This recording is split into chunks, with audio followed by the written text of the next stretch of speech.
Hello and welcome back. Today our lesson topic is Greetings from Around the World.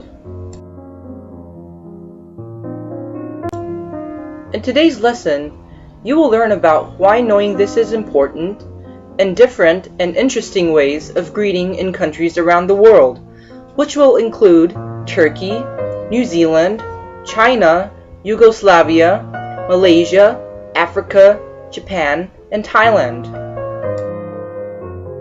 And again, you may ask, why is knowing how to greet important? And of course the reasons are the same as why knowing body language is important.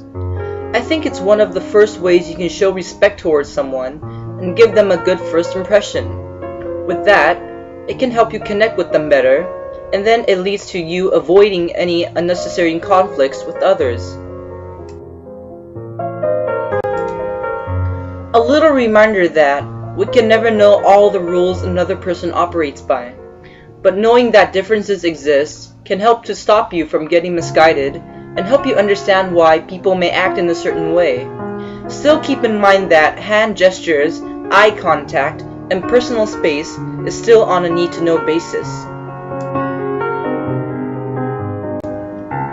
There are about 200 countries in the world and about 7,000 languages. We may never be able to learn or know about each and every language, but we can maybe have the chance one day to at least visit all these countries. And the first thing you need to learn when you go to a different country is how to greet, particularly how to greet properly based on their customs and cultural beliefs.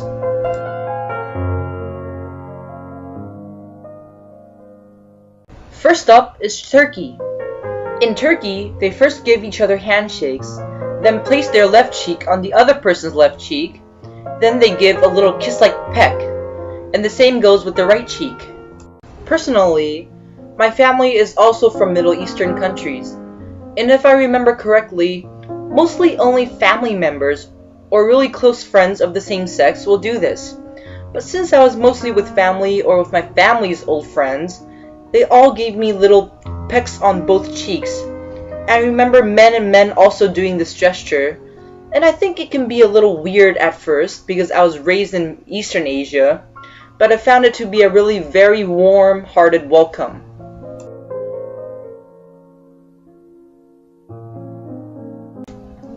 Next up is the Aboriginal Maori in New Zealand. It says that when they greet, they cry out this call, and then they touch nose to nose. I've also been to New Zealand, and I found this Aboriginal culture very, very interesting. I couldn't stop watching their shows, and their enthusiasm was so inspiring it gave me goosebumps. But because we are obviously tourist-like people, he gave me a high five instead. And now, China. The traditional way of greeting is baoquan, like the congratulation or gongxi gesture. I think this is a very typical stereotype thing, but mostly now I think that Chinese people greet with handshakes or bows more often now.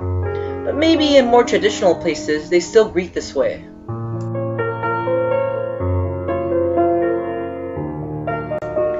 Next is Yugoslavia. It says that they usually give a pinch on the other person's face as a mean to give regards to others. This fact is new to me. I've never realized this, and now I've learned and we can all know.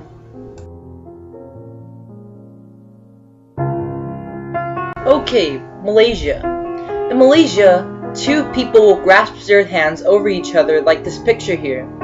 But if I remember correctly, a lot of Malaysian people are Muslim, and I don't think this gesture applies to just anyone in Malaysia.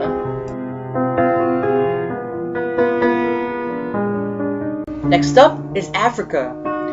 Africa isn't really a country, but a continent with a lot of countries in it. And in most of these countries in Africa, it says that they put up their right hand and face their palm towards the opposite party. If I remember correctly, they also say jambo, but it's best to do some research before you actually do say that to another person when you go to an African country. It also shows the other person that they are not carrying a stone or a weapon. So this is a friendly symbol of the expression without a weapon, which means they are showing no harm in carrying no weapons towards the other person. And now, Thailand. In Thailand, the Thai way to greet for a male is to put their palms together on their chest and slightly bend their body upwards. For a female, they also put their palms together in front of their chest, but they put their right foot forward and slightly bend down for a bow. I think that these gestures are very elegant and so full of peace. For some reason, it makes me feel like meditating and relaxing. So I think it's safe to say that they made a really nice choice for greeting this way, and helping the person that is greeted feel relaxed and at home. And last but not least, Japan. In Japan, they bow instead of shaking hands and say konnichiwa. They also like to exchange their business cards and keep it carefully to show as a sign of respect. I would like to take this chance and give a high praise to the Japanese. I love how they have such good manners and how respectful they are. So I think it is more than fair to also respect them when you go to Japan, and also everyone else in every other different country, including your own.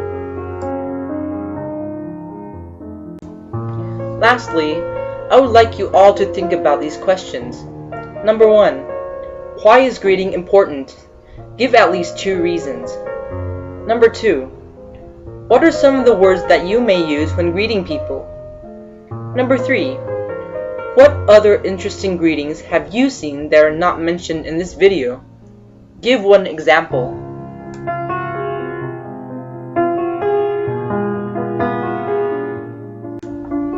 If you would like to know more about these subjects, please make sure to look out for more videos coming soon. Thank you for joining us for this lesson. This online course is funded by the Ministry of Education.